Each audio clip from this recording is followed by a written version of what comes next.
There were three issues in terms of what they did.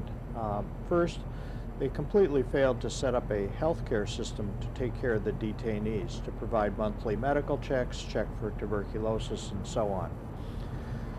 The doctors also cooperated in the design and monitoring of interrogation. That is, doctors helped design how harsh the interrogation would be, and that's a violation of medical ethics and also Geneva Conventions.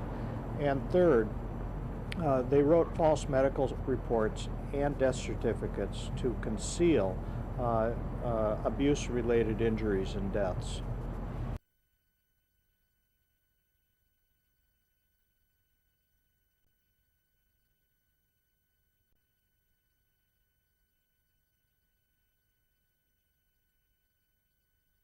For example, there was one young man who was beaten, and then he was suspended from a doorway, and a cloth was put in his mouth.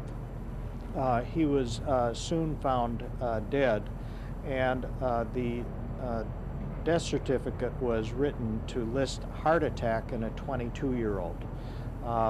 After extensive inquiries and protests by the media, a new autopsy was done, which found that the true cause of death was homicide by asphyxia, not death by heart attack. علم معلش ياخذ لقطات رحمة لأهلك، كان عندي تقرير.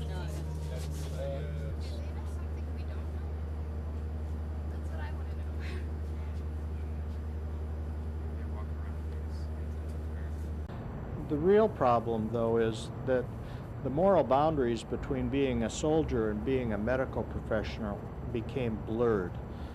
Doctors who work in prisoner of war camps have an exclusive obligation to the health of the detainee. And that is defined in medical ethics and in Geneva Convention.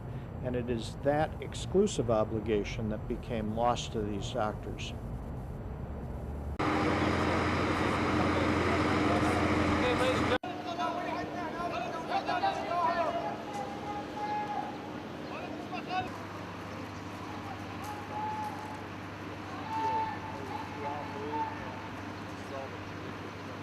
That a doctor in a military prison or prisoner of war camp is the first and last defense against human rights abuse, because many of these camps will never be visited by groups like the International Committee of the Red Cross.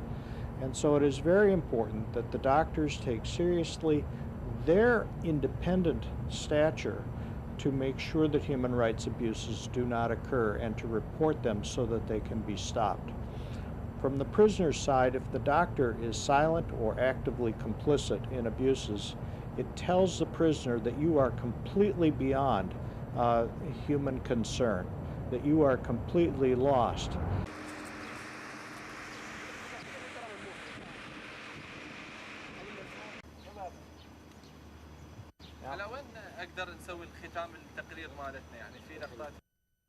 We need to strengthen the military code of justice. We need to improve the training of military medical personnel. We may need to strengthen international law to allow mandatory inspections of detention facilities. I think that the reforms here are much more important than the punishments.